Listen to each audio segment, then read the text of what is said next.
For a society, for a global society that hardly moves at all, we move everything else. Like, we figured out a way to sit still while moving every other thing around on the planet to us, but not in the way that makes sense. Not even, we'll bring you what's by you. No, we're going to bring you what's on the other side of the planet, because you want it 3 times a day. You want it 40 times a week. Great, no problem. We will move that thing from the other side of the planet over to you, because that's your preference.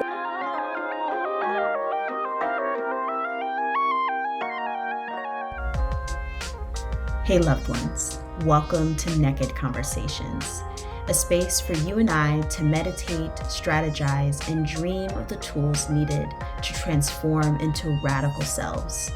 I'm your host, Martisa Williams, free being, radical wayshorer, and liberation doula.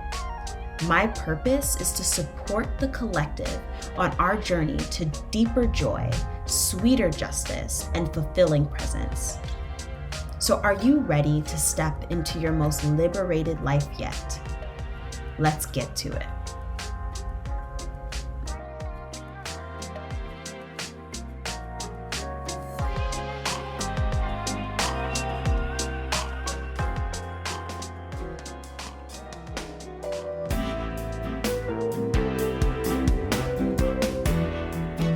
Hi friends. Over the past year, it has become abundantly clear that our world and our communities are in desperate need of some healing. Between the state-sanctioned murders of dozens of Black and Brown folks, to climate catastrophe, to the war on folks with uteruses, and all manner of international nightmares, the way we've always done things is killing us. And in the wake of all of this, many of us have felt hopeless and confused. We sign petitions and donate money and post on Instagram, but that honestly just doesn't feel like enough. For years, I have held the belief that transformed people transform the world. The work of freedom and liberation must be done both from the political side and from the shifting of the individual's heart. And for many years, I've been playing with methods of doing this for myself, working on how to unlearn the oppression that I grew up in, how to stop perpetuating that oppression in the world around me. And out of that inquiry and experimentation came the Toolbox. So the Toolbox is an annual membership packed with the tools I've used to make anti-oppression a daily practice. With the 12-month membership, you get unlimited access to all of my embodied liberation workshops, presence practices, group coaching, and more. Pre-sale of the membership starts now, and when you sign up between now and December 31st, you'll receive a free 30-minute one-on-one coaching session with me, regular group coaching calls exclusively for founding members, a free month when you refer a friend, and access to offer direct feedback on the membership as it grows. In an effort to create accessibility, I'm providing this membership with sliding scale pricing. So you can choose a price that is accessible for you for as low as $39 a month. This is a huge, huge part of my life's work, and I am so excited to share with you. For more information or to become a founding member, click the link in the show notes or go to letsgetnekkid.com/thetoolbox.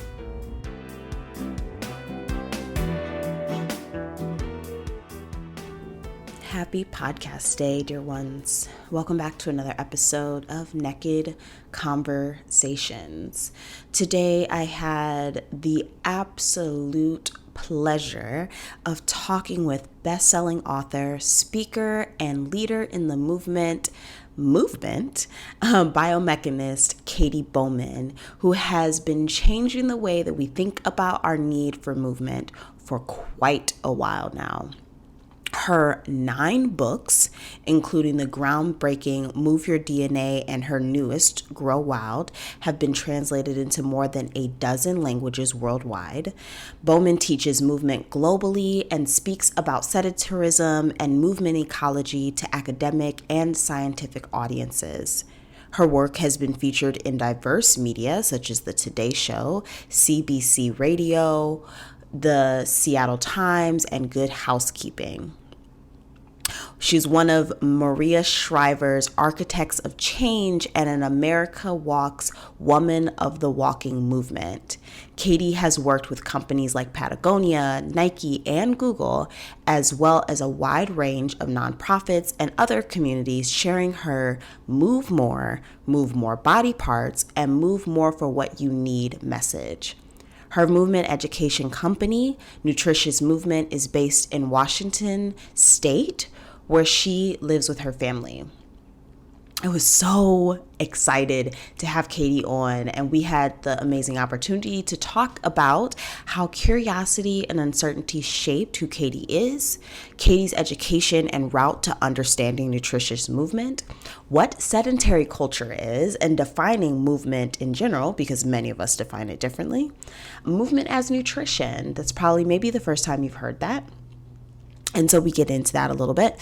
And we talk a lot about privilege, labor, and movement throughout the conversation. We also talk about isolation and community and social media, ways to bring more movement into your life, and the cost that we are paying for an quote unquote efficient community and society. This conversation is amazing. It's juicy. We talk everything from how to move, but we also talk about the social impact of movement and who gets to move and who doesn't, and what that means around privilege. And I'm so blessed to be able to have this conversation with Katy, and I hope you enjoy it. I'll see you on the other side.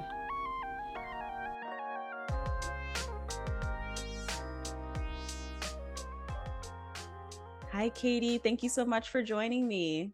Thank you so much for asking. I'm so excited to have you on the podcast. But before we get into all the reasons why, I want to ask you this question I ask all my guests, and that's what made you you? Oh, does everyone pause when you ask them that? It's such a complicated question. Yeah. I mean, what makes me me? Curiosity and uncertainty. I love that. Talk more about that, like how and why. I'm not sure where the curiosity comes from. I think it starts in all of us. And for whatever reason, it never left. I mean, I've worked with enough children now to see that maybe it's inherent, and through cultural conditioning, it maybe goes away. So maybe there's a little bit of a belligerence in me as well, or maybe my mom used to always say, you like to learn everything the hard way. And maybe a different way of phrasing that would be, you don't take what anyone says as your truth. You have to find your own truth experientially. And so maybe the words that I'm choosing are all tangled up in whatever that is. Yeah, so it's there, and I'm endlessly curious. And I would say I would say that I struggle with uncertainty. Like, a lot of people feel really certain about a lot of things that they think and believe, where I feel the opposite. I feel like there's information always coming at me, and that my understanding of things are constantly in flux. I rarely oscillate, or I'm not swinging back and forth between, is it this, like I used to believe this and now I believe this. It's more like instead of swinging so far back and forth, it sort of gets smaller, and I hone in a direction. But I'm very flexible, psychologically flexible, in that when I get a new understanding, pivoting is not challenging for me. So that's also like, that's what makes me me. Thank you for asking. I've never thought about that, really. Yeah, of course. No, it's such a wonderful answer. And I feel like it makes so much sense. It's so interesting when you have an author or somebody whose work you really admire and you like kind of dive into them. It feels like, and I've like listened to your podcast and so many Thank of you. your things. And it's so funny because I'm like, oh yeah, that makes a lot of sense from what I've gotten from your work in all the different variations of I've engaged in your work. That makes a lot of sense. Especially, it's funny because I feel like the connection between having a nimble and flexible body, having a body that can, you know, move in the ways that is like healthy and ancestral by an ableist framework, I guess is how I'm speaking to this. Um, also sometimes directly goes to the mind as well, because we think of it as a split, but it's not oftentimes, you know, how we can be flexible in our bodies, often how we can be flexible in our minds. They're definitely related. And as we talk more, I think why and how they're related will probably emerge. But yeah, I mean, to your earlier point, about like the concept of ability, the idea of like, I don't think that you need to be physically flexible in order to be psychologically flexible. But I do think that there's a relationship between the two. You know, we can always do more work on our physical body or more work on our mind, and there can be a crossover, but I don't think that they're so rigid that they can't work independently. Absolutely. Agreed. Totally agreed. Okay, where should we start? One of the things that I thought was the most compelling about your work is when you begin to talk about sedentary culture. So for those that do not know, maybe we should do an introduction because I'm about to like speed on ahead, dive into your work. And I'm like, oh, everybody might not know you. Right. Would love for you to kind of give a summary of your work before I like go down the rabbit hole.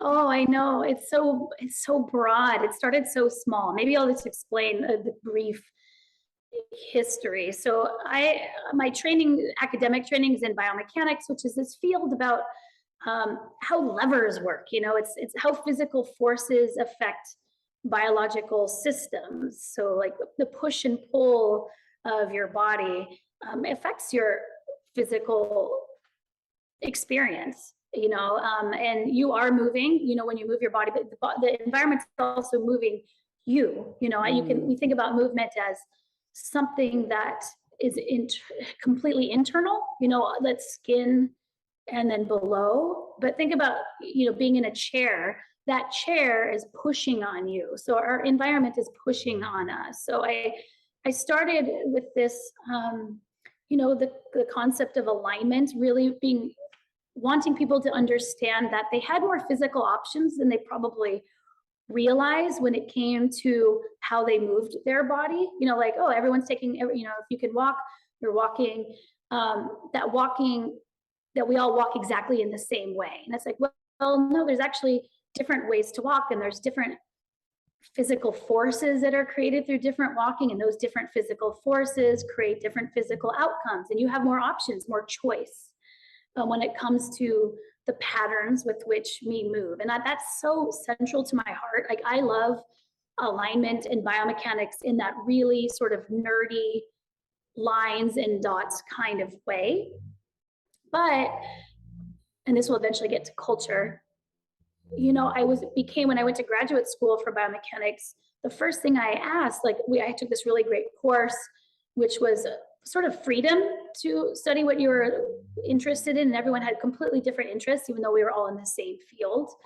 Some people were interested in athletics. Some people were interested in orthopedics, you know, because it's all levers and how the body works. And I was interested in how is our culture influencing these movement patterns that we have? Because I was interested in cross-cultural studies, not just looking at movement through the lens of, so much movement is studied through the lens of university students, young university students, usually young university students in the athletics department, which was mostly male. So we had this model of understanding movement that was just really targeted to one particular group. And I was really interested in the pelvis. Like I did most of my graduate work and my thesis on pelvic floor disorder and why low back pain was so prevalent. Like, and everyone was like, how obtuse? Like what you're doing is so obscure. And I'm like, I think studying like baseball pitching is much more of a niche than studying 80% of the population, you know, will pass through some back pain at their life. But it was like, you see, like that's the cultural from the movement people. They're like movement, like we had textbooks that said movement is either dance or sports or athletics or physical fitness. Like that was just the fact that came down. And so I'm like, oh, well, obviously there's more movement. Like, what do we call giving birth? And like, what category does that go in? Like, well, that wouldn't go in movement. That would go in like physiology. And I'm like, I call BS. Like that's a movement. Like there's a robusticity that we need. That's an athletic event. You know, if anyone's ever been through it, like it's endurance and it's strength, and it just, you're not launching a ball out of your vagina, but you sort of are, you know, like a little bit. Yeah, you're pitching, I'm going to pitch this baby out of here, you know? And so like that, so I guess got interested in culture from that perspective. And then as my audience grew organically, just through me, you know, being me, and I also, part of me is I have a loud voice. I say what I think needs to be said. And so I was putting it out there, and that would be online. You know, my voice is primarily online at that point, and really started becoming interested in, like, I'm so interested in movement at this point. As more is understood about movement, scientifically, academically, culturally, like I think most people would be like, yeah, I know, I need to exercise, right? So the understanding of the importance of movement has spread, but the uptake has not. And then I was like, okay, now we need to understand sedentarism, which is also a study of movement. And so that's what I spent a lot of time linking, interestingly enough, back to those musculoskeletal problems, the joints. Why do my knees move like this or don't move like that? Why does my sacrum get stuck like this? We could keep talking about it from the biomechanical lens, or we could say those biomechanics are being pushed on by the culture at large. And so you have to work on both of them at the same time. This is where I love your work. Like because I come at it from the like cultural social part, I was like, oh my God, of course. Like, of course, our culture is pushing up against our bodies in very specific and very concrete ways. Like, yeah, it can be like, you know, kind of floaty theory, but no, it's actually real about the ways that our bodies are being changed by our culture. And so you set me up perfectly for the sedentary culture conversation. Can you first define it and then like kind of go into what that means and what that looks like? Oh, right. So I would define, I mean, I don't know if there's ever been, like, it's a sort of a concept that I made up myself through my writing and needing to explain what it is, but it's this idea that it's a society that tends to keep making decisions that restrict movement. However, a lot of times those decisions, the lack of movement, the loss of movement is secondary to why the choice was made in the first place. Meaning, I don't think that there's a bunch of people going, right, we are a sedentary culture, or we value stillness and a lack of movement. It's the opposite, right? Like if you talk to most members of our shared society, they're going to say, we value movement. We value children getting the movement that they need, and we want everyone to have this. But while we have the desire for it and the understanding that it's necessary, lockstep to that is the slow decision-making process on a larger scale and also on the smaller scale, where movement is the thing that is stripped away, and it's happening exponentially. So to do a brief outline, if we started at the Industrial Revolution was a big point in a reduction of movement in Western European culture, certainly. It was this idea of like, we had people, children, you know, doing all this movement to make these things. And then now we're going to scale up production. And I think a lot of times these choices always have some sort of, ironically, some sort of liberation associated with them, right? We are going to make it so like we definitely tend to, like one of our strategies for more, I'll say physical liberation tends to be the outsourcing of movement to others or to machines. Like, so it's really even challenging to see it as a negative, because societally you can say, here's where an improvement was made in society, but also a loss of movement. So the Industrial Revolution was one, the computer, the age of the computer was another. And then I like to separate that from smart technology, handheld technology, radically different than when the computer came on, because the computer really was sort of finite in what it could do with you. Even when, and I'm so old now, I'm 46, just for context. So I didn't really even get the internet until my 20s, right? So for many listening, they don't know a world without the internet, but it's brand new, totally brand new. And now we have handheld internet, also different. Like I had the internet in my 20s and 30s, but my life in the last 10 years has changed radically because of handheld technology. And the next generation was born into handheld technology. And then we could even separate that phenomenon, the physicality of the technology, from what's playing on it, what it's delivering. The device itself, I think we really at this point need to start having discussions that separate the device from the content, because those are two separate, entirely separate effects. They're different inputs. Something in my hand that causes my hand to curl around and swipe my thumb and curl my spine, that's one set of effects. That's not really depends on, it doesn't matter what's on the screen, but then you have the input of what you are taking in forms of entertainment I'll say distraction. And I know there's a negative connotation to that. And I try to stay as non-judgmental of these things, but they have direct impacts. This idea of interaction with something that's not outside of the device, you know, not outside of what's in your hand. Yeah. Yeah. I'm interested if you could talk more about that piece and about the way that our focus being hijacked by what's in the device changes our movement. Because how I'm hearing you speak of it, I'm immediately thinking about the ways that I will say, okay, I'm going to go out to my garden to just check on things, see what's growing, see what bug is eating up what now. And like grab my phone to see what time it is. And next thing I'm on Instagram or I'm TikTok and I'm gone. Like I'm gone for however long I've fallen into the portal, and then it has kind of stolen and hijacked my movement moment into the phone.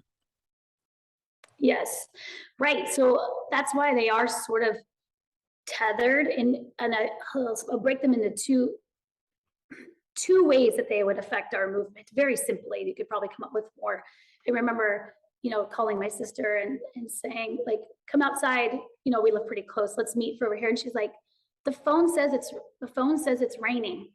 And I was like, and it was like 70 degrees outside, sunny. And I was like, it's, well, my eyes at the doorway say that it's not. And she was like, oh, sorry, I was on the wrong city, right? So there's this idea that anything, like the phone is so like, and Move Your DNA, which is a book that I wrote, was right sort of at the beginning of everyone having smart technology. And the idea of like, if you talk about, so our ancestral practices of like finding shelter, sourcing food, finding mates, the classic fourth grade, what people were doing, 100,000 years ago. Like we all do that from our phone now, and no one even bats an eye. It's like, no, you can get your meal, your groceries to show up right at your door by using your index finger. You can find a mate by swiping right or left, right? Like it's like, Mhm. right? Like, you know, if you're house hunting, I mean, I remember long drives um, on Sunday afternoon with various elders in my community. Like, we're just gonna go look at property. We're just gonna go look at houses, you know, like, and like, you'd just be in the back of the car listening to the radio for 4 hours or whatever.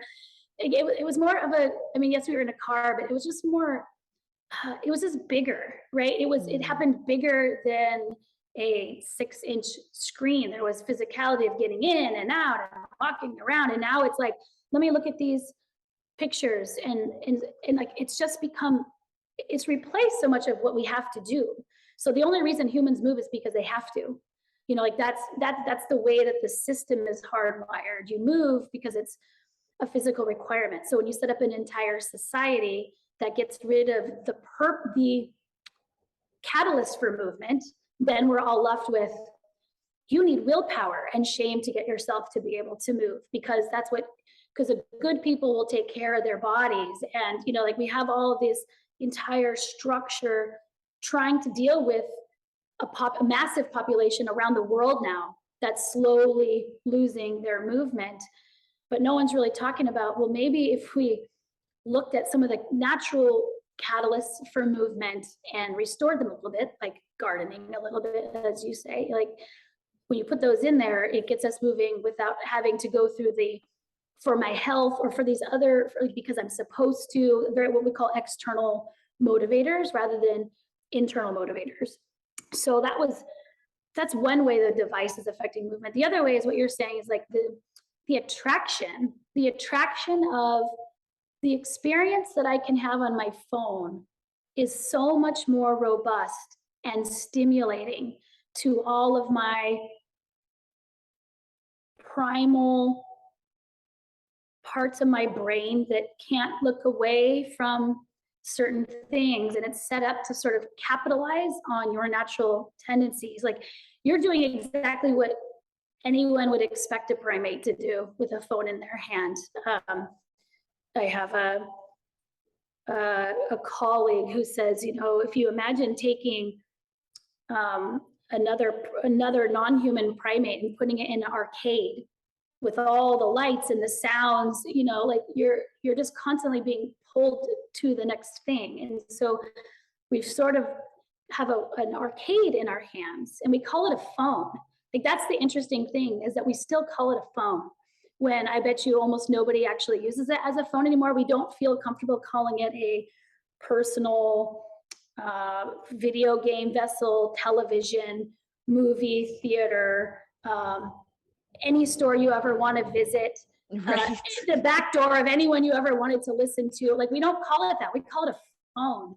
And I think that if we called it something else, and you said to a 9-year-old, do you want to get your video game, television, movie theater, you know, like, do you want to get that, like, that thing? Then I think we name things. We choose language on purpose, whether we use it or not, like, whether we realize it or not. We're choosing language that allows us to go down the path, you know, this path that we're on. So yeah, it's like, it can suck you in. I don't know if you read Dopamine Nation.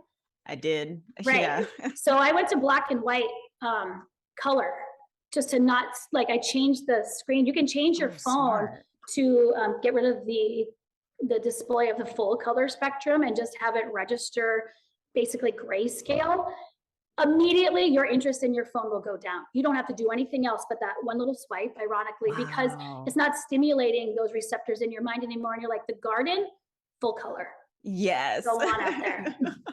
That's so interesting, because I do at night, when it's like sun is down and it's time to like not have blue light in my eyes, I will change the screen to red, which interestingly enough does the same thing, because I'm like, I can't see nothing. Like, nothing is really interesting when it's like in red and black, you know? Yeah. That's actually really an interesting little hack to do that. Wow, there's so much that you said in that. while you were talking, I remembered what led me down my rabbit hole into your work last year. And I think I said this before we hit record, so I'll say it again for the listeners. Last year, I got into Katy's work just like really intensely. I don't know. I realized that I had listened to The Comfort Crisis, and I cannot remember who wrote that book. But I listened to yes, it's so good. Yeah, Go ahead. it was great. I was trying to remember his name and I can't for some. Anyway, that's a good book. I'll put it in the show notes so that everyone else can like click on it and like go down that rabbit hole. But I listened to The Comfort Crisis, and then that's what was like, okay, it's time for me to actually go down the Katy Bowman rabbit hole, because it was like, okay, what are we doing to our movement? What are we doing to our bodies? What am I doing that is not in alignment with ancestral needs? The first book that I read of yours was Grow Wild, interestingly enough, because I do not have kids. I'm so glad you started with that book, because that book is like everything. It's all in one. It is. And it's so simple. Like, I feel like I was like reading it and I was like dreaming about my future kids and, you know, all the dreams that I'll have for them. Right. Mm-hmm. But then I was also just like, I need to be doing this stuff right now. Like, yeah. So I would love for you to talk about your book a little bit, that one specifically, because then I think I went from Grow Wild to Move Your DNA to Movement Matters, or maybe the last two were switched. And then like Barefoot, one of your Barefoot books. I think there was another book after that too. Now that I've written too many books. You've written a lot of books. But like being able to kind of like break down how we think about movement as going to a yoga class or doing a sport or going to the gym. But in reality, movement is almost everything that we're doing all throughout the day. And how as we shift that, it can shift our bodies. Right. So I think Move Your DNA, I really tried to, in the simplest diagrams that I could come up with, which are just big circles. It's like there's a giant category that is movement. It's anytime you change the shape of your body, you know, just picking something up, you know, even sitting, even holding onto a tree branch, the way the bark pushes into your skin, you know, that's skin movement. It's just any sort of part or group of cells or tissue having to change shape to accommodate what's going on. That's movement. But when I talk about movement, people will automatically go in their mind and they have this construct of exercise, because exercise has become the movement through which we, how do I want to say this? Exercise is what has replaced movement, right? It's this idea that when you move your body, the effective ways of moving your body are, they have like clinically the definition of exercise is that it has a mode. You know, you've chosen what you're going to do. You're going to ride a bike. You're going to take a class. You are going to take a walk. You are going to swim. You know, you pick the mode. You pick the duration, like how long you're going to do it for. And if you think about this, oh yeah, I do think I'm going to go walk for an hour. I'm going to go walk for 5 miles. I'm going to, you know, like whatever it is, you have a tight grip around how it's going to go down is a good way to say it. It's preconceived, pre-planned, you've pre-selected, you even know the intensity with which you're going to do it, you know, and that's what makes something exercise. And also exercise is done for the purpose of increasing or improving your physical fitness level, your health. So it has an intention behind it.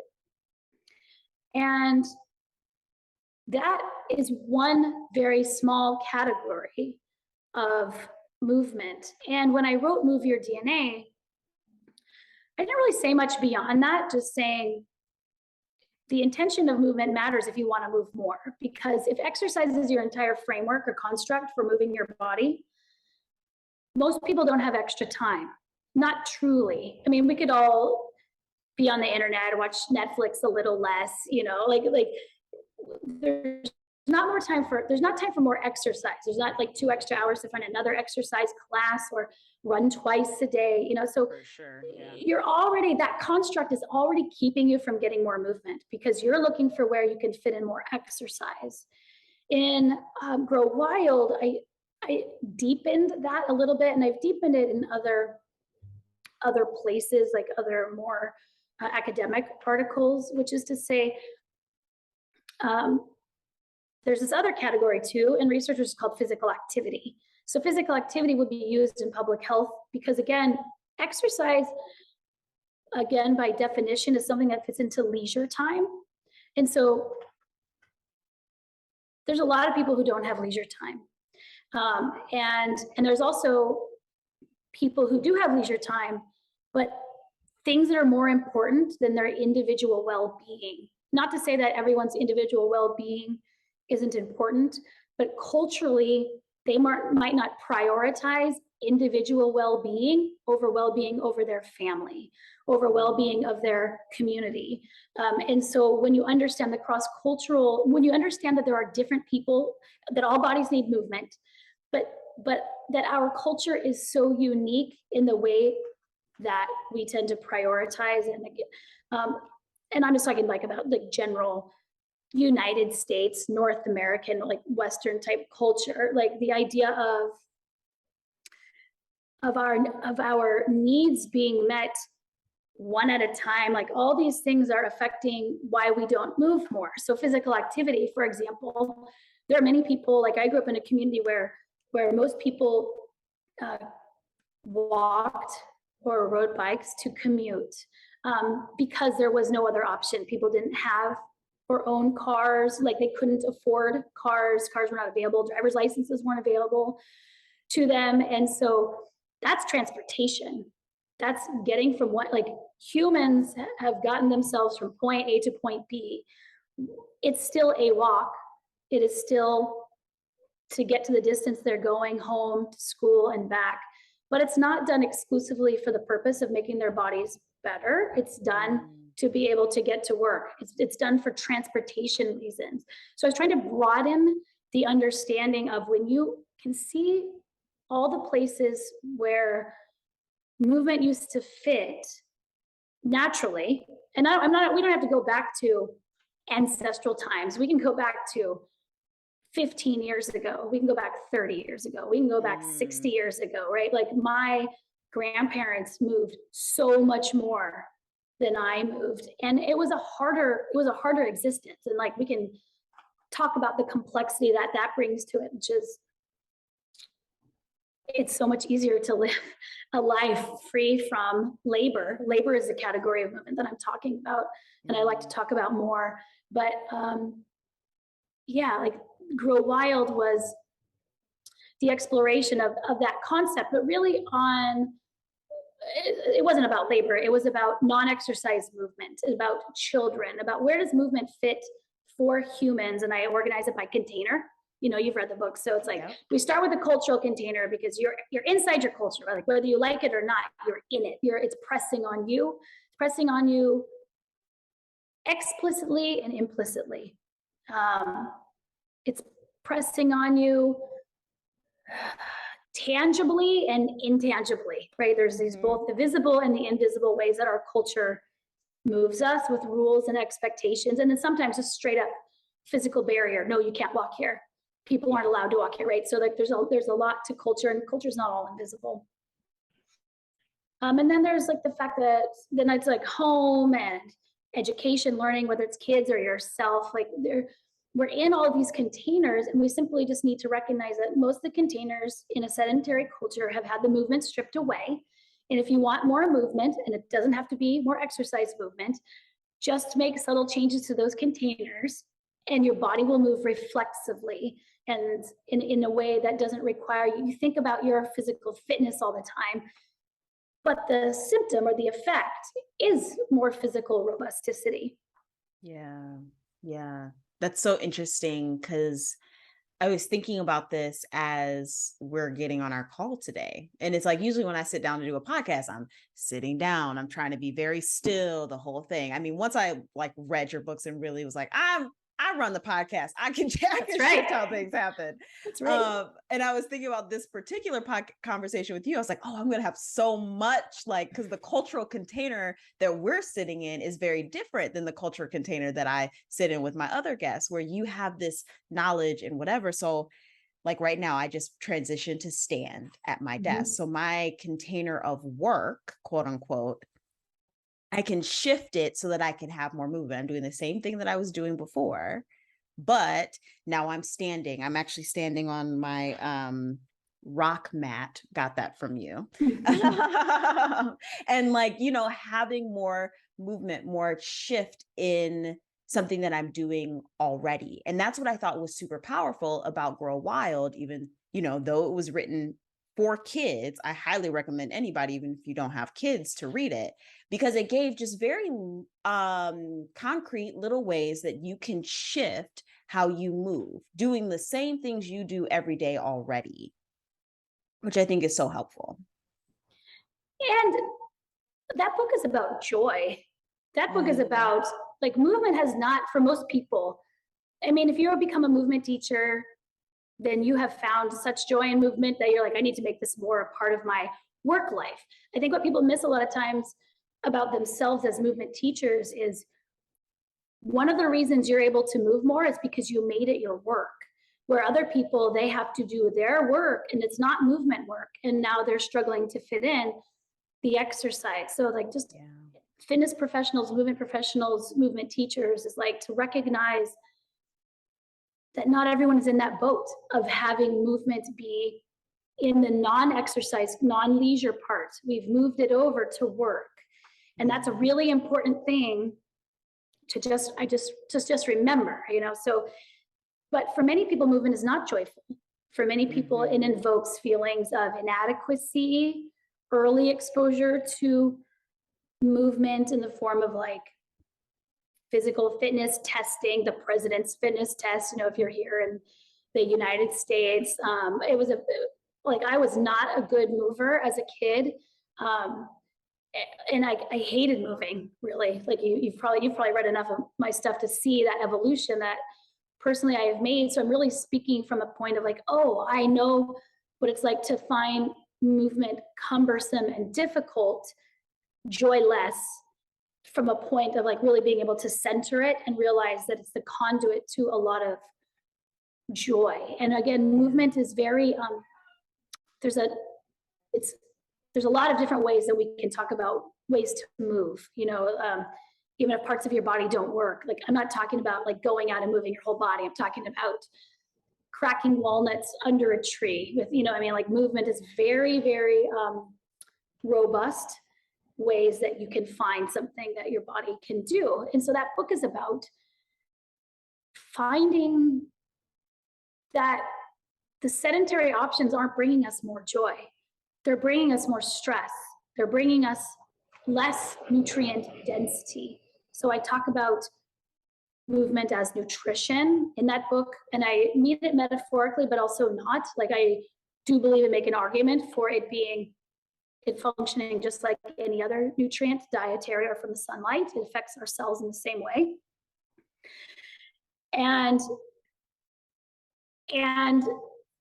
because we have gotten rid of the movement, it has filled our time. Like, you have to think of, like, there's a nutrient density to time. If you wanted to convert your diet to your nutritional diet, to how you dispensed calories and nutrients over the course of a day, you could look at like, these periods of my day are more nutrient dense than others. You can do that with all of our needs, not just food, right? The Grow Wild really identifies, and so does Movement Matters, like, what are our needs? Rest, community, learning, movement, food. You know, like, we have these needs that we all share that are tethered to our humanness. And when we stepped away from the movement-rich ways of getting them, the nutrient density of all the other things sort of decreased. And so our lives are sort of poor in terms of nutrient density, including just the simple enjoyment factor. It's sort of like, oh, slog through all of this. You know, so I had to really reframe things like chores and labor as celebrations, you know, in the way that our ancestors all did. You know, like, you had to, your parties and gatherings with other people were work-centric.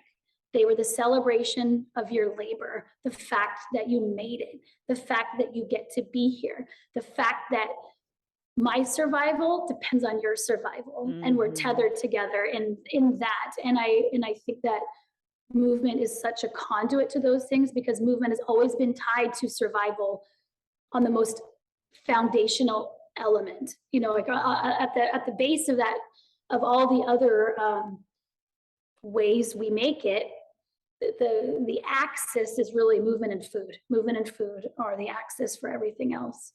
Yeah. It's so interesting the ways that as we created a culture or created a world where many of us, not all of us, but many of us don't have to be afraid for our survival. Like, we can go to the grocery store and know that there's always going to be, well, COVID shifted some stuff for us, but, you know, for the most part, you know, we go to the grocery store and know that there's always going to be food there. We know we can always go put gas in our car, or whatever the different things. So many of us have homes, roofs over our heads, not all of us. As we created mechanisms so that we didn't have to fight for our survival in the traditional ways, I would argue that there's other ways that we feel like we have to. It declined our health, our bodies, our enjoyment, in such very tangible ways that I think a lot of it's kind of like coming to a head right now, in our culture. And I think about that sometimes as I'm like, my mom laughs at me because she laughs that I was a East Side of Detroit girl that's now a farmer. I'm like, and like how, you know, I chose this hard way of being for my enjoyment, because, you know, gardening isn't easy. Putting in gardens isn't easy. Having chickens and having to clean up after them and all the things isn't necessarily easy. But there's not only so much joy, but there's also so much movement. And those two things really go in hand together. I'm also thinking about isolation and the way that isolation changes, like the isolation that has come from how we set up our culture, changed our movement. And I feel you talk about community in your books a lot. And I'd love for you to like kind of break that down for the listeners. Well, there's two important things there. One, I think it's very important. I don't want to brush through it. We might not be able to talk about it right now, but I give a lot of interviews about this kind of stuff. And if the person who's interviewing me is a generation or two older, they're like, why would we want to do that backbreaking work? Like, the idea of stepping away from it was liberation for us. Yeah. And now you're saying that I'm supposed to go back to it. Like, I'm sorry, I can't pick that up. Like and I understand that, but I understand that sentiment. And I always have this picture of my great grandmother, who was an immigrant to the United States and a farmer. And I have a picture of her, and I thought she was 60 or 70 in this picture. And my mom's like, yeah, she's like 38. You know, like, it's a hard life. But and then also, how do you separate, how do I want to say this? How do you separate the need to walk because you don't have a car or a choice in the matter, and taking that exact same walk for wellness? That exact same walk. The walk is the same. And I read this really beautiful book on, I know that if you're into sort of ancestral, there's like a large wild food component, plant identification, things like that. This book about wild traditional foraging and wild plants in Japan, and how foraging used to be associated with poverty, and no one, and if you had to do that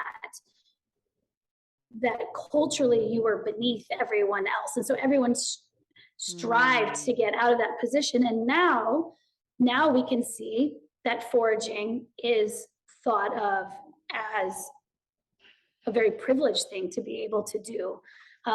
You know, so like, but the thing is the thing. The walk is the walk. The foods are the food. What are the differences in those situations? And it has a lot to do with choice.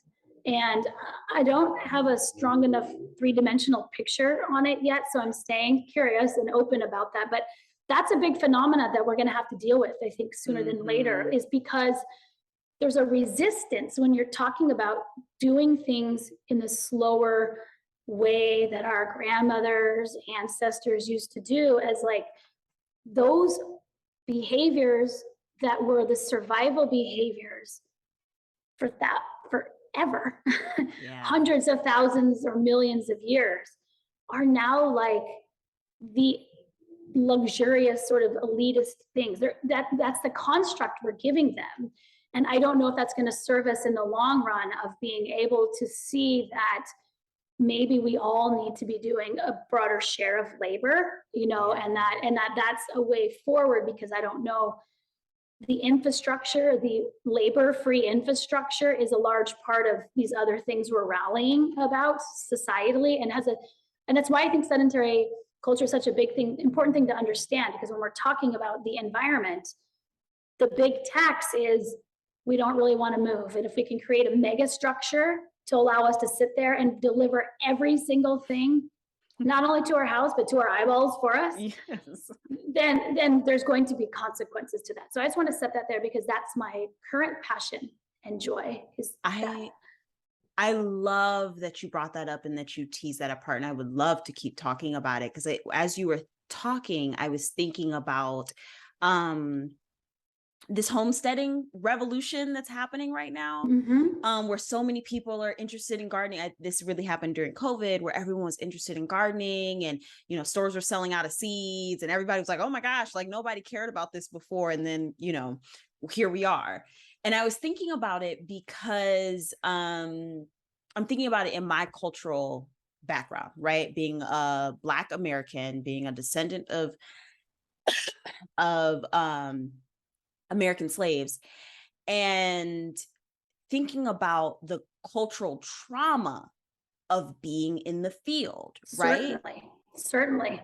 And thinking about my grandmother, who her family, which I didn't know this until recently, actually owned the land that they lived on in Arkansas.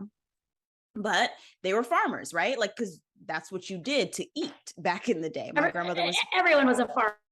Exactly. Like that was just the end. That was the end all be all. My grandmother was born in 1927, and so for her, I'm thinking about her story and how she used to talk about how she just would pray every day. She would pray to God that God would deliver her from the fields. She was like, I just want to be out of here.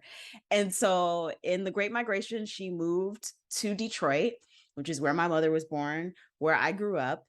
And her whole life shifted, where she wanted the frilly things, the nice furniture. She wanted the type of life that the American dream could, you know, afford you.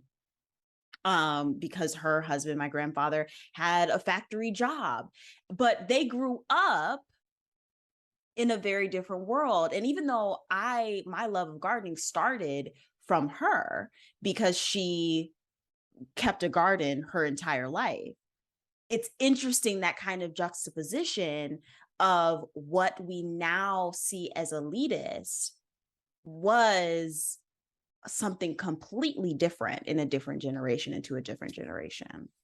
Yeah. And I wonder, I mean, I think about, I'm always thinking about the human journey, you know, if maybe it'll always be sort of a phase of when you liberate yourself from something, you run to the opposite, and then you need to liberate yourself from that. And then like, that's why I feel things have a lot of flow, and we are all not all on the same journey, you know, like I can't make a recommendation for humans, or really anyone else in this culture. For me, it was time to be like, I need to move back to labor.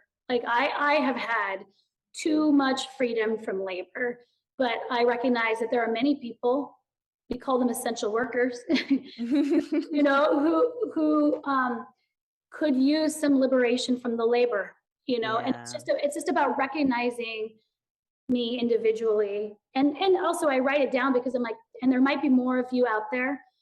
similar to me who might be wondering what could be a balm for this. And have you read, I mean, I feel like you've read everything. You certainly read a lot of books. Farming While Black by Leah Penniman. I haven't read it, but it's like there. Like Hey, I've seen it 1,000 times. That's great. That's great. And Home Place. Home Place is another, I think it's a beautiful book about seeing your roots and being called back to gardening, even despite the context of what was happening at the same time, to be able to pick up the parts that do work for you and set down the parts that don't. I just love, those are like yearly reads for me, because I think about labor and movement and farming and gardening in the context of the United States history with slavery, for sure. And it's like, that's why I don't know can you recommend that everyone like go out and pick up, a rake and feel equally good about it? I don't think so. But to call it and name it, I think is helpful. Then people can see like, okay, now that's been named, I can choose to pick the parts of it that I want to, hopefully people can feel that. All right, you want me to talk about community? Because we've left that. Please, yeah. I know. I'm glad you remembered the thread. Well, I try to I actually touch the air. I'm like, all right, this is the first part of this question. Now here's the second part of this question, because spatially it helps me. And so community, I do think we are isolated, and we're isolated. I think the isolation has to do with our relationship to time. When I love the concepts of monochronistic, polychronistic. Are you familiar with those concepts of it's a way of seeing time? So monochronistic is this idea that things happen in series, one after another. Time is all out in front of you, and it's very similar to the concept of stacking. So it was this idea that it's food time. When I go to the grocery store, that's food time. And then when I go meet my friends, that's friend time. And then when I go to work, that's work time. So it's about seeing what's happening around you, your life, in a long straight line. And it often gets tethered up with this idea of productivity. It's often used to explain why some people are like, I have to be there on time. Things happening and having deadlines works well for some people. It doesn't work for other people as well. Polychronistic is the idea that multiple things are happening during a unit of time. And because you are in a community, there's an ecology to the way you live your life. Something might come up because maybe you haven't oriented yourself around the concept of time, the construct of time. You have oriented yourself around something else, like meeting the needs of everyone around you. And so the external deadline over there is something that you're considering, but it's not the only thing that you're considering. So this idea of adding community back in, not only during friend time or party time or celebration time, it's we could use others sort of all the time. Again, in the same way, if we wanted to talk about eating food, less processed foods and wearing more minimal shoes, doing things out of isolation in community, whether it be 1 or 2 or 7 or 12 other people, is a primary way that we can even meet our needs in this fast-paced society. If you wrote down a list of everything that you needed to do and you laid it out in front of you in series, it would just go a mile. It would just go to the moon. But when you see that, when you do things with others, work parties, I'm hyper focused on labor at this stage in my life and also my career. I'm really drilling down that concept for me experientially and cognitively. Community is a secret. Community is how it works. It's not just a secret, it's how it works. If you think of you're one limb. So how would you live your life with one limb? Could you still do it? Certainly. People live their actual lives with reduced limbs all the time. Yeah. But it doesn't have to be that way if you can choose to bring people in, and movement is a really great unifier. And I don't mean like invite everyone over for an exercise class. It's not that simple. It's more like everything we used to do used to be shared. And to the and so like in terms of Grow Wild, if we're talking about children, share to the child to have all that support around them where they were almost interchangeable. Didn't matter if I showed up or you showed up for that child. Someone fully showed up for that child, so that I could maybe go fully show up for harvesting the corn, Yeah. which also needs attention. So what we're trying to do is we're trying to fully show up with a massive line of things that we're supposed to show up for, and we can't get them all done. And the faster we go and the more things we realize we needed this whole time, the more we fall short, the more stress we feel, and the more we need to escape the reality of like, I'm not able to live my life. Like, I'm not able to do it. So I will just go on Instagram, because all these people, look, I can live my life very quickly. I made this for dinner. I made this, I did that short workout. I bought those pants. Oh, look, I learned, like, that's what they're doing. And you sort of like get to do it in the same way that we say virtual reality is like an equivalent to doing the actual thing. Like, if we're going to set that up where virtual reality is an almost equivalent or a good replacement for doing the thing, the logical sort of follow through of that is that you are doing the things that you see on Instagram, and you are placating. And that's why dopamine is so important. Like, dopamine is your get up and go. Dopamine is what gets you out. Dopamine is why you go walk to the garden. It's that feedback loop that allows you to be productive, but also it allows you to physically meet your body's needs. And when you shut it down by feeding it things that you're not actually doing, it makes it very hard to finally get up and go. I just had an aha moment about that. That makes a lot of sense. Like that what happens is like we trick our brains when we go on the phone and look at the whatever. It's like we're giving our brain a Jolly Rancher instead of an apple. Totally. Yeah, you've given it's the less nutrient dense version, but it's enough to shut off the signal. Yeah. Because you come with that, we talked about, like, movement makes me, the curiosity. It's a way of shutting down your own curiosity. And we are, again, this is about, we are limited in language now at this point. We do not have words for these phenomenons. We are shoving what's happening now into language that was created years ago when there were not these things to discuss. And it's very confusing when we're all using words that mean different things. Like, and it's the nature of language, it's the nature of society, but to recognize that it's a thing, and to be really, like, I like to always define, like, what I mean by this is this, so that you and I can be on the same page. And like taking more time to say, I mean, this is ironic coming from me, who's such a chatterbox, like saying less by saying things more clearly. Like, I spend a lot of my chatter is simply defining what it is that I'm about to say, because I think that's maybe the most essential thing that we start doing going forward. Staying in conversation is the most essential thing. Defining is the second most. Yeah, I love that. That makes so much sense. I'm like simmering on so much that you said here. I'm really interested to see where you go in your honing of your labor conversation.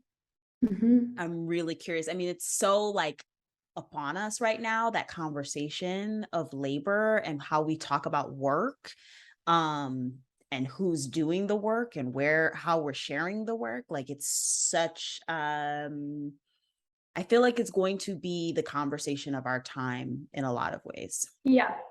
Hopefully, if we can get there. I mean, if we can get there. I mean, to talk about labor is so tricky. I'm surprised that it doesn't ever come up, the conversations tend to be around the effects of not moving, but not naming the lack of moving. Like, it's really interesting how we have such big conversations about where we are right now as, you know, both local and global communities, while being completely ignorant to the elephant in the room of this is what happens when no one wants to move. And also to say the paradox of the human body is that it has a tremendous need for movement and a tremendous, I don't know if tremendous is the right word, tremendous need for movement, and also like an equally strong computer system that will make sure that you don't get it if you can avoid it. Both those things are going on at the same time. You know, your genes not only come with the holes that movement fits in, it also comes with a computer program to like and rest every opportunity that you can, because that made sense in environments long ago. And so as we've built this super greenhouse, as I defined it and laid it out in Grow Wild, so we built this super, like, you can live your entire life just sort of moving from indoors to other indoors as little as possible. We have, I mean, we're moving everything for, I guess I'll say it this way. For a society, for a global society that hardly moves at all, we move everything else. Like, we figured out a way to sit still while moving every other thing around on the planet to us, but not in a way that makes sense. Not even, we'll bring you what's by you. No, we're gonna bring you what's on the other side of the planet because you want it 3 times a day. You know, you want it 40 times a week? Great, no problem.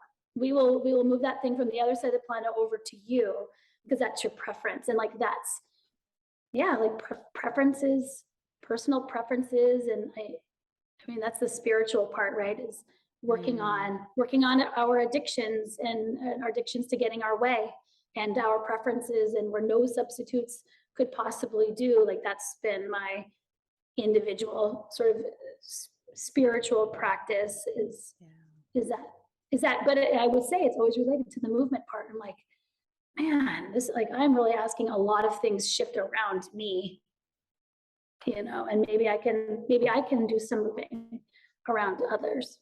Yeah. I love that. I think I don't have thoughts on that yet because I'm still simmering on it. I'm not thinking on that. That feels super interesting to think about. I think a really good exercise for me to do, but even for listeners, if you feel interested, is to think about all the things that has to move for you to not. Yeah. Like, it's such a, you could stay sitting, writing that list for days when you think about it.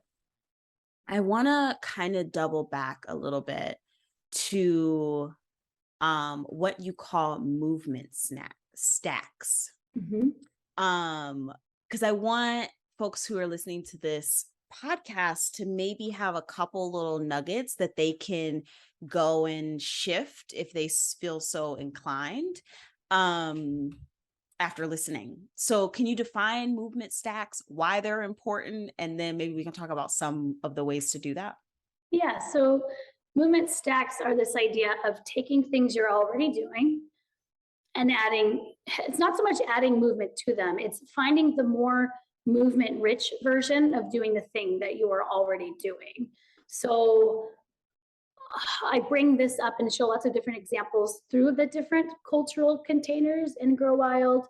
There's a lot of them in food because, again, like I said, food is what gets people moving. Like that's your primary reason for getting up and getting out of bed. If you could have the food brought to you in bed, we would, and we do, right? So, but so how do you pick the more, how do you find the more movement versions of things? It's not that different than, I think, what people call the slow movement, right? Like the slow movement could also be called often like the more movement rich version of doing something. So, and then of course I I'm in charge of celebrations. Like that's also what makes me is like, I believe that everything is a celebration, or can be a celebration, especially when you choose to do it, you know, in a celebratory way. So for the most mundane tasks, like making dinner, you know, like what are our options? And I'm just gonna put on the front, like I know we can't do this 100% of the time because, like I said, a pace of our lives has become very fast and is quickly increasing. So when it comes to a holiday, for example, and you're going to make a meal, to find the most complex version of what you are going to make, or make it from scratch, would be another way. Like don't just order the thing, figure out how to make it yourself, because a lot of times what the reasons we don't certainly is the knowledge part, but it's a complicated. There's a lot of movements that go with it, right? There's a lot of cutting and chopping and grating and preparing things over a long period of time. And it's very interesting that during the pandemic, people went back to baking and doing the slower versions. They could finally do that richer version. So a movement stack would be, don't buy the pre-shredded carrots, buy the whole carrots and do, you know, 100 arm movements yourself. Walk to the grocery store instead of drive, or if you already take public transportation, go 2 stops shy of where you need to go, so that you are still heading to the store, but you can add a little bit more movement by scaling it, you know. So putting in a transportation really helps. Gardening is certainly one way. And then let's say you love going out for coffee or dinner with your friends, like that would meet the need of friendship time and also a meal. Could you get it to go and walk? You know, could you take your friendship time and add some physical element to it? Does it have to involve sitting down? So we have, like, in my relationship, we have date hike instead of date night, right? Because we were both, man, we don't really want to necessarily go sit down to connect. We can actually connect better when we're moving, and we both physically got the movement too. So it's just, there's some more density to the needs that period of time is meeting. Yeah, I love that. It's so interesting. My partner, I live in LA. I live in the middle of LA. And we wanted to go to the observatory. But you know anything about LA, the traffic is bad, the parking is awful. And so what he did was parked at the bottom of the mountain, because the observatory is in Griffith Park and it's a mountain range. And so we parked at the bottom and hiked our way up. And then we had to hike our way down. And I feel like that was like thinking about him, like he's never read any of your books, right? He just has a love for the nature and for hiking. And we were able to do that. And I was like, that's such a simple way to get some movement in and to have like a really lovely time together as well. And think of the time that you used driving and the time that you used parking.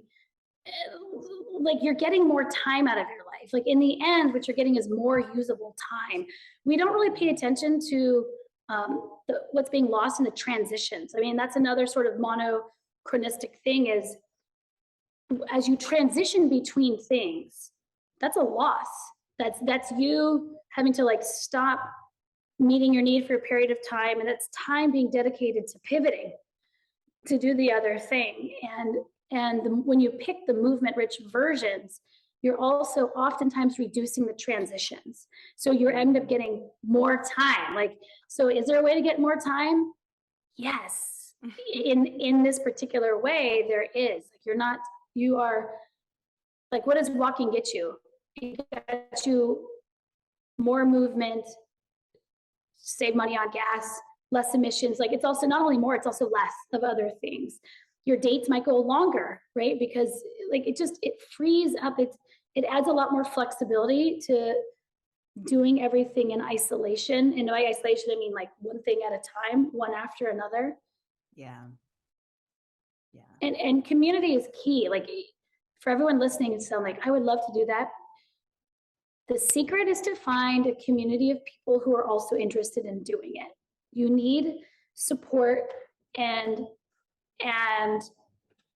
you need people like to understand the concepts, to share, to get a sense of like, oh, this is what we're going to do. And it definitely helps with parenting. It also helps with work, helps with any projects that you have to do. It helps with business. I think a lot of times like this, we're not really community centric people, right? Like I'm so lucky where I've lived to see these people create co-ops, like workspaces that are not, this person rents this one and this person rents this one, this person rents this one, and then half of them are gone most of the time, and you've got this empty building half the time. And so now we need 2 buildings so that they can each sit empty part-time. And I realize there's like, there's problems with, well, not everyone wants to work in the evening or whatever, like there are reasons that we do that, but there are also solutions that can be found. And again, that's part of that.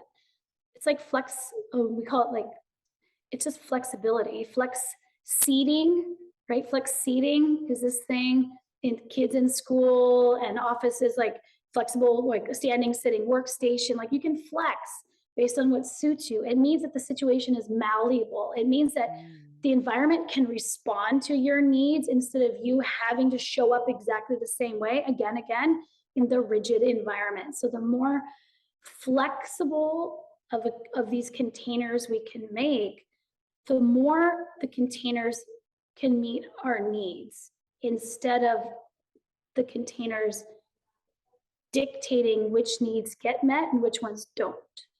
Yeah.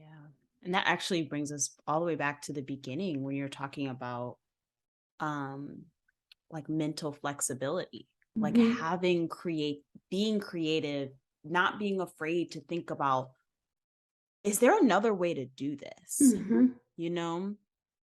Is so useful. I mean, it feels like that's kind of where we've got to go to like save ourselves, in all the ways we need saving as humanity, is through creative thinking.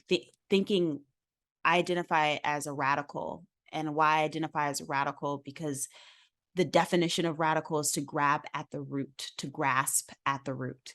And to me, that's what that is. It's truly about creative thinking.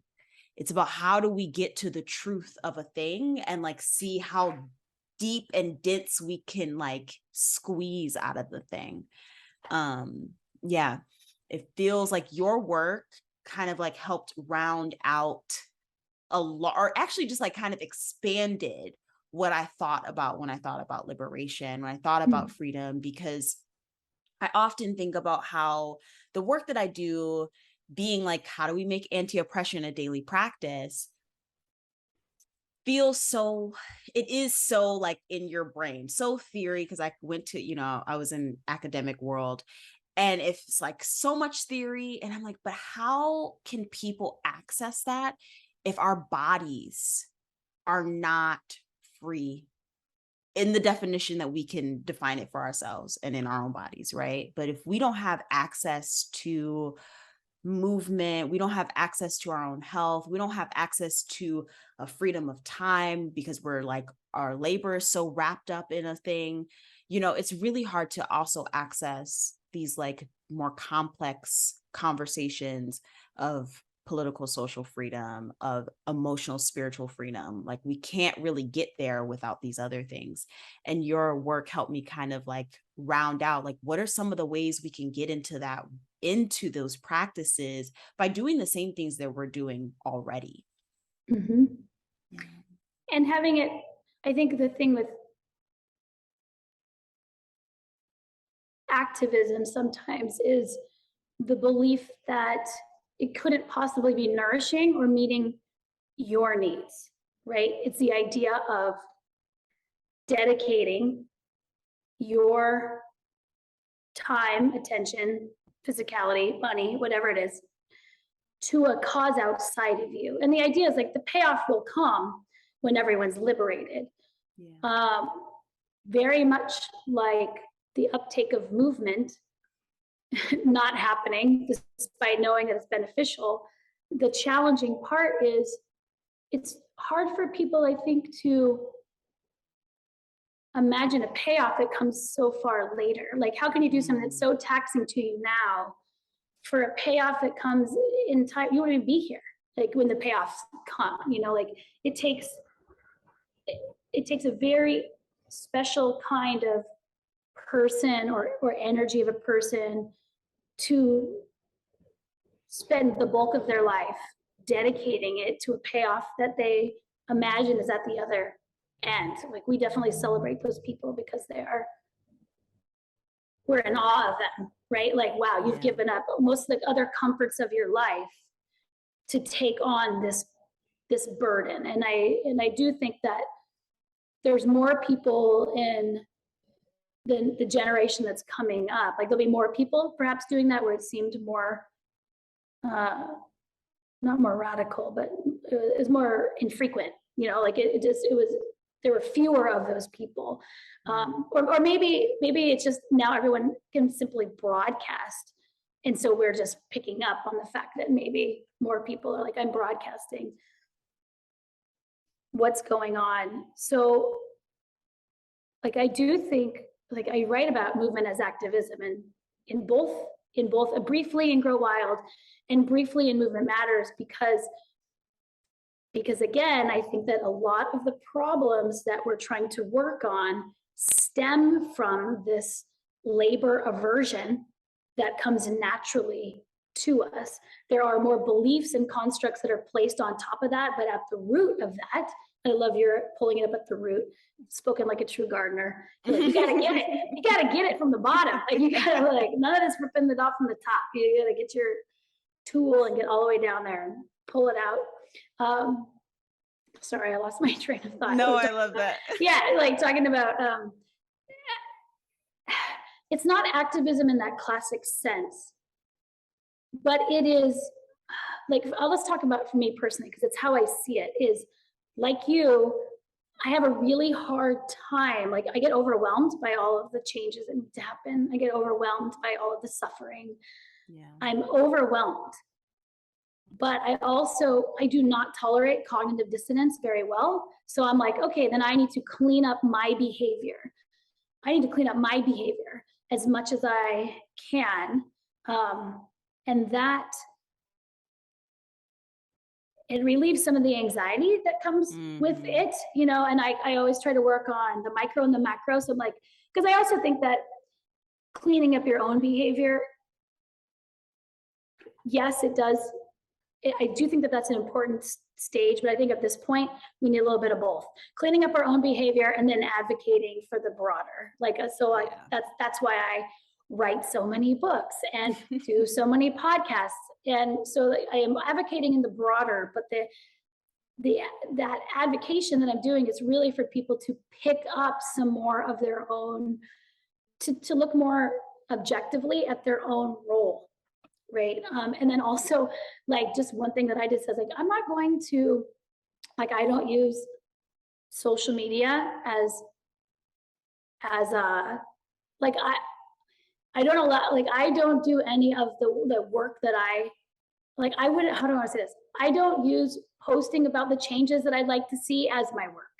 Like, I keep my work more active, more tangible, because I think that that's also become an easy conduit of, like, this was my version of activism, and I'm not saying that there's not a role for that, but for me personally, I'm like, oh, it would be so easy for me to say, like, look what I did. I posted this thing, and then not do the more tangible physical work that I truly believe is at the root of some of these things. So it's all of it. Like, it's hard being mindful. It's hard being aware. It's hard seeing things more clearly. So I like this sort of intersection of movement that's instantly better for you, movement and community that instantly is better for the people around you, not only in the tangible physical thing, but also in the spiritual realm. Like, we are together. Like we are doing this. And so like, it's just a place where I really like to pull out and attract more people to movement. Like I think I've attracted a lot of people to movement because it's not about the exercise. It's about physically moving your body for all of these systems that we're working on. You know, like it's so much more than your individual health. Hey, and if you're into your individual health, great, works for you too. But if you were wanting to heal more than just that, there is a way, and it's really not any different than if you just want to heal your knee for yourself. It's all about stacking. It's like, how do you find the stacks that instantly pay off for you, that replenish you so that you can do more, right? Because activism is draining. Activism is exhausting. And a lot of people in this need, when we need a lot of voices, aren't simultaneously taking care of their well-being because it's challenging. And then it fades. Like you can't go on. You can't go on. Like your message, your tool for your message is you, is your body. So if you're cleaning up all your other tools, if you blow the dust off in between your keys of your computer and get a new phone every couple of years, like you want to have that same courtesy for your bigger tool. Absolutely. Absolutely. So good. I love it. Can I just say I love this interview because it's so all the things that I really love, but it's not so much about like knees and hips and feet, which I love those things too, but it is nice to just have different questions. So, I was so happy when you like scheduled to come on, because I was like, oh, we could have such a good conversation. It's kind of ridiculous because as I was reading your books, I was thinking about the conversation that we could have, like while I was reading it. And one thing that kept screaming to me during reading your book, I was like, this work is anti-capitalist. And I don't know how you feel about that languaging, but for me, capitalism is a kind of an easy scapegoat in a lot of ways, but also just like a way to talk about the exploitation of labor and the ways that the exploitation of labor has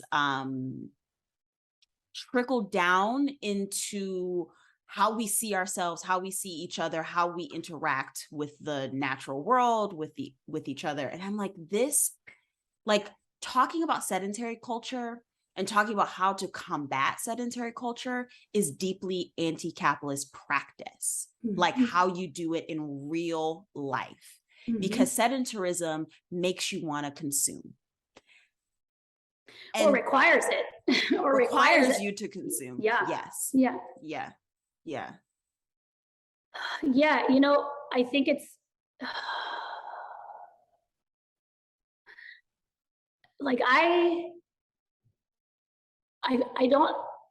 didn't have any intention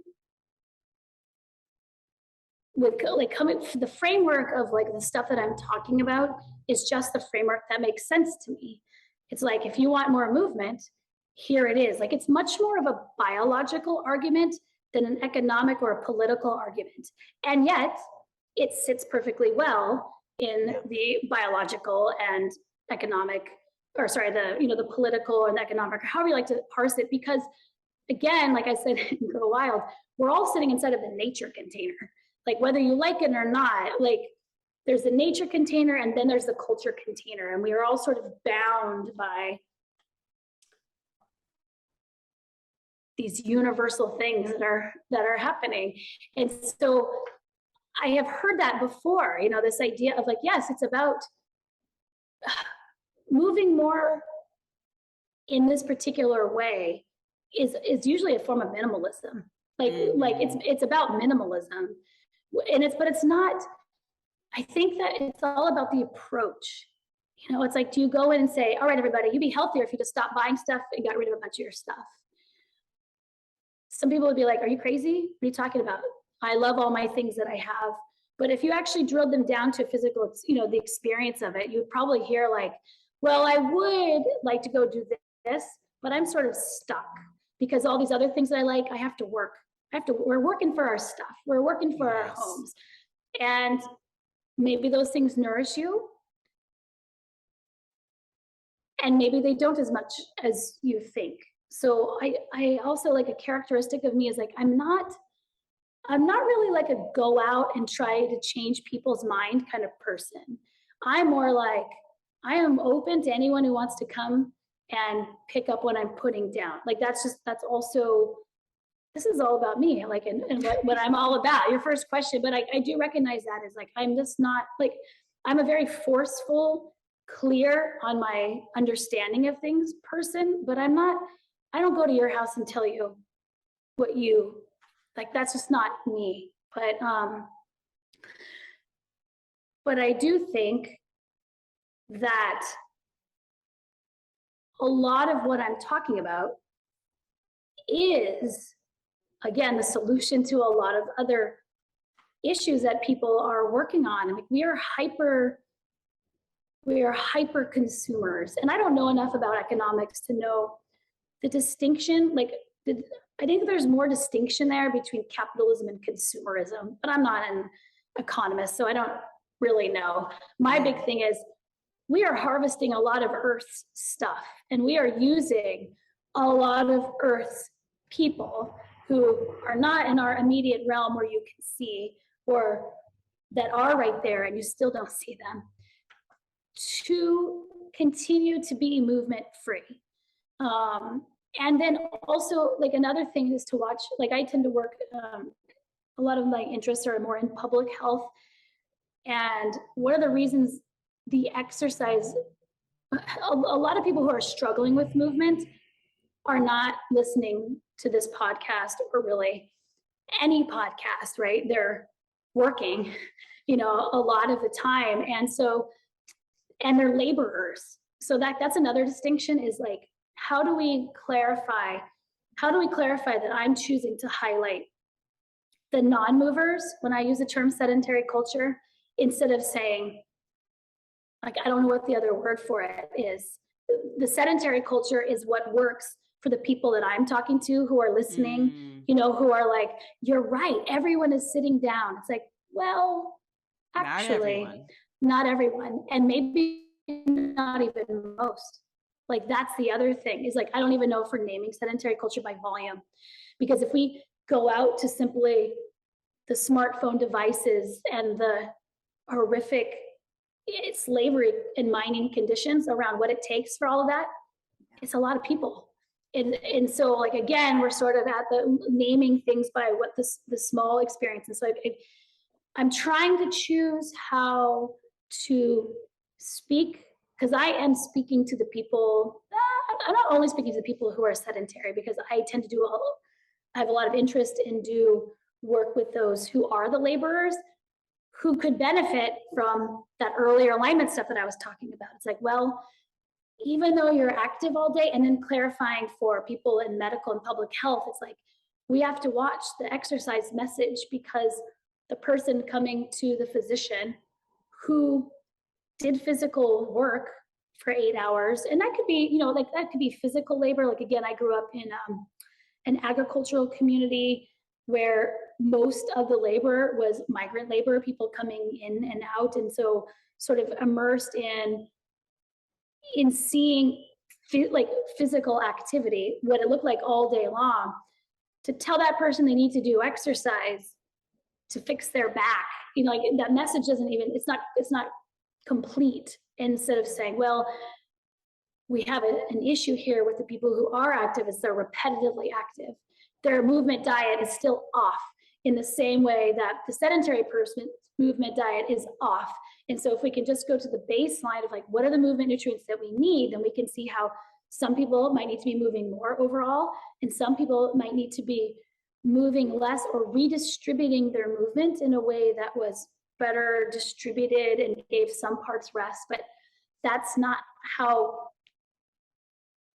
efficiency has come to be understood. Efficiency is, you get one person to push the button with their right hand, because if they just do that same task over and over again, it's faster. One person just pushes their left foot button, and like, we've we see efficiency in a very, we put a very narrow circle around the situation and labeled it efficient or not. And a lot of our efficiency has to do with people are dispensable, right? Like if I, and then sometimes companies will say, well, it's actually not, it's more expensive to have to replace or to heal people. So now we care about ergonomics.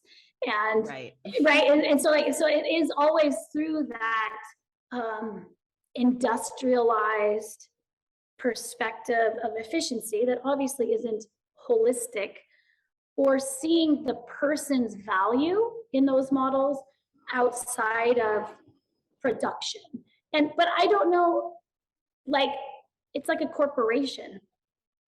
It's not a person. It's just it's like a system that we sort of subscribe to, and there's certainly been a movement to subscribe to it less. Or maybe the balance is that we are taught to see ourselves as more than someone who is to simply produce something. And that work is, and that work can be on us, and it can be on allo parents, anyone creating a space for a child to say, like our questions even around kids, like, what are you going to be when you grow up? It's like, what am I not now? Like, what am I not now? Like, you know what I mean? Like, our whole language really is about, like, someday you will be whole and productive, and that will be your place. And I think that the structure that we're in, like, one of the reasons it has so much importance in our life, I'm standing here sort of like in this prayer position, like that's what my body wanted to do.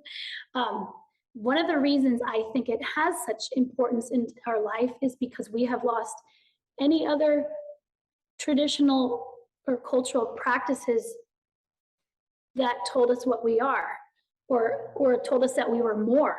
So as that's been slowly stripped away, the one unifying thing for everyone is, no, you belong to this structure. And again, the structure is invisible. It's definitely leaving a mark. It's leaving destruction in its wake. But I don't know if there's like a taking it down as much as there is a building up the things around it, so it fades in importance. I think it's all at once. I feel yeah. I think it's all at once. I think it's like, because I often think about with my work, I'm like, I'm not so much the activist that's out like on the front lines, right? Mm-hmm. Like that's like tearing down. Right. I am the like builder. Thinking about like what you just said about, seeing ourselves as more than the cog in the wheel that helps the thing move, right? But like seeing myself as fully human, like that's my work. Like quite literally, I create programming around like, how do we do that? And, but I think that that's so deeply important. And like taking back the word productive too, right? Yeah. Like not productive, that means I've got like every day is booked out for whatever, but productive in a communal, more tribal sense, community sense of like, what can I create for the whole? Like how can I make sure all of our needs are getting met? Like that's productive. Like that's truly nourishing productive. That's baseline productive. Like people are not sleeping. They're not eating. They're not moving. They're not socializing, but they are still productive. And it's like all you named was all the non-human part. Like you didn't do anything over here except for this other piece. Like you sent your emails, you did the thing, you did your diagrams and your spreadsheets or whatever it might be. Yeah. Well, whatever it is, it's not sustainable. Yeah. It's not ecological. Yeah. It's not holistic, right? And it's just, it can't go on much longer, and it's already failing. Like it's all of that is happening.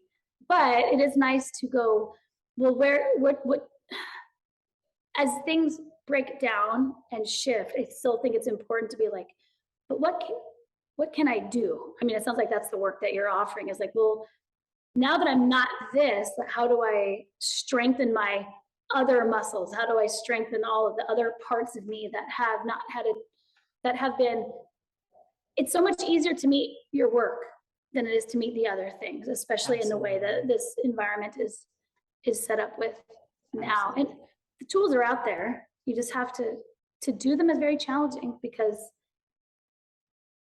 again, like I don't think that, like, I think that our trajectory in this direction is quite natural given the environment that we're building. So how do we stop building the environment? Like, how do you create the, or instead of like to do a positive, how do you create the environment that meets your needs better? And like that, like, how do you get, I listened to a very good interview with an engineer who said humans, they give problems to, I shouldn't say humans, I should say engineers. They give problems to other engineers and other thinkers of solving usually structural issues. And when they have things that are imbalanced or not working, almost every time that person will choose to add to the existing to solve the problem. And then when something else fails, they add a little bit more. And it was no one's inclination to remove, to put things back in balance. And I think at this point, what do I remove? Like, instead of having a to-do list, to have an undo list. You know, like, or at least for every to-do list, there is a balancing and undo list. I'm not going to do this. I'm going to get rid of this. I'm closing down this chapter of my offering. I'm closing these accounts. I'm getting rid of the 5 emails that I have that I've opened the last 20 years but don't use. Like, we have to start undoing. And that is very liberating. Yes. Undoing is very liberating. Yes. Yeah. I think we're going to stop there. Okay. Yeah, because can we really do more? I feel like at this point we have to not. So for real. Oh my gosh. So before I ask my last question, tell people where they can find you, how they can find your work and engage with you. Nutritiousmovement.com is my website. And I do the social media that I do the most is Instagram. And I use that really just to drop little lessons, stacks, images of stacks, things to consider that will help you get moving.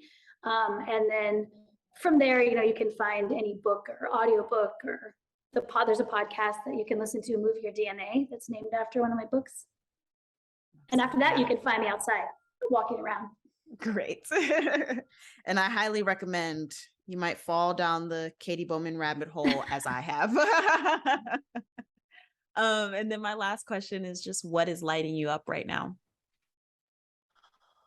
Gosh, besides these lights in here, what's lighting me up right now? What's lighting me up right now is our family is moving into a small home, like not quite a tiny home, but a little bit, and playing with less is more, not in a theoretical way to maximize. Less is coming out of my pores right now. I love that. Thank you so much, Katy, for joining me. Thank you for asking me. It was lovely to meet and talk with you. What did you think, dear ones? I love being able to talk to the amazing guests that I get to have on this podcast. And I love being able to share with you. So please, if you are not already, follow us on Instagram at Let's Get NEKKID and keep the conversation going. We'd love to know what your thoughts, your feelings, your responses are to this podcast. So please keep this conversation going. Please share the conversation so that we can get into more ears and spread the gospel of liberation further and deeper. And then also just subscribe to this podcast so that you can, one, support us and keep doing this work and getting us again to more ears. And then also so that you'll always know when our episodes come out. And with that, I will leave you until next time, my love. Have a wonderful, wonderful rest of your week. Much love to you.